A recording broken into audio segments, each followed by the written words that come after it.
தேவனே, இன்று என்னை உருமாற்றும். செப்டம்பர் மாதம் 22ஆம் தேதி. திருட முடியாதது.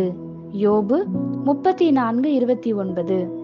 மாயக்காரன் ஆளாதபடிக்கும் ஜனங்கள் சிக்கிக் கொள்ளப்படாதபடிக்கும். திருடர்கள் வந்தால் காட்டி கொடுப்பதற்காக இந்நாட்களில் வீடுகளிலும் கார்களிலும் ஒளிபெருக்கிகள் பொருத்தப்பட்டு இருக்கின்றதை நாம் காண முடியும். யாராவது இந்த காரியங்களை சீண்ட துவங்கினால் இவை உடனே ஒளி எழுப்பி காட்டி கொடுத்துவிடும்.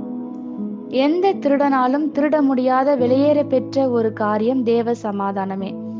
ஒரு மனிதன் தன் பாவங்களுக்காக மன்னிப்பை பெற்ற பின் அவனை பின்தொடர்ந்து வரும் ஆசீர்வாதங்களில் முதலாவது காரியம் சமாதானம். அது எதிரியை அழிக்கும் வல்லமை உள்ளது.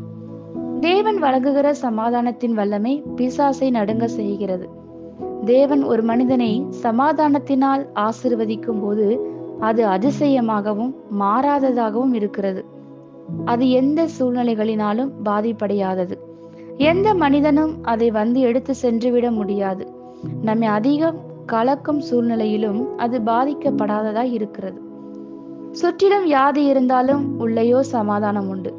சுற்றிலும் பொருளாதார நெருக்கடிகளும் குடும்ப பிரச்சனைகளும் இருக்கலாம், உள்ளேயோ சமாதானம் உண்டு.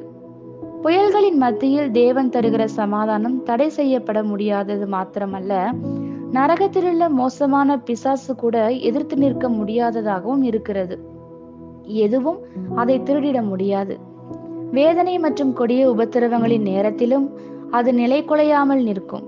தேவன் ஆளுகை செய்வதால் எல்லையற்ற மாறாத சமாதானம் நமக்கு உண்டு. நாங்கள் எப்பக்கத்திலும் நெருக்கப்பட்டும் ஒடுங்கி போகிறதில்லை, கலக்கமடைந்தும் மனமுறிவடைகிறதில்லை, துன்பப்படுத்தப்பட்டும் கைவிடப்படுகிறது இல்லை, கீழே தள்ளப்பட்டும் மடிந்து போகிறதில்லை. ஆமேன். இந்த வார்த்தைகளினால் நீங்கள் ஆசீர்வதிக்கப்பட்டீர்கள் என்று நாங்கள் நம்புகிறோம்.